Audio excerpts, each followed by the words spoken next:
Il-Pulizija rnexxielha tkisser ċirku ta' kriminalità organizzata u solvit diversi każijiet ta' serq ta' karozzi u għodot minn ta' vetturi f'diversi bliet u rħula madwar Malta. L-investigazzjonijiet saru mill-Iskwadra ta' Kontra s-Serq tal-Vetturi u waslu biex jiġu akkużati 3 irġiel li allegatament kienu l-moħħ wara diversi serqiet ta' karozzi. L-erba filgħodu l-ispetturi Arthur Merċi u Kristina Delija resqu l-qorti lil Clive Agius ta' 33 sena minn Birkirkara u xlewh li fit-22 ta' Wissu li għadda seraq karozza tal-għamla Toyota minn Birkirkara u oħra tal-istess għamla mill-Ħamrun.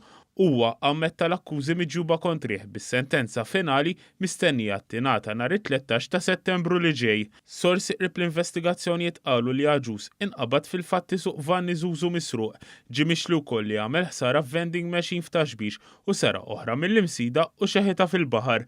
L-akkużat li huwa riġettiv ġie mixli wkoll li assoċja ruħu ma' Mario Farrugia ta' 48 sena minn Santa Venera u Clint Kawki ta' 33 sena f'dan iċ-ċirku ta' serq ta' vetturi li seħħu fl-aħħar ġimgħat. Farrugia u Kawki tresqu l-qorti b'mod separatu ma natawx il-ħelsien mill-arrest wara li wieġbu mhux ħatja tal-akkużi miġjuba kontra tagħhom.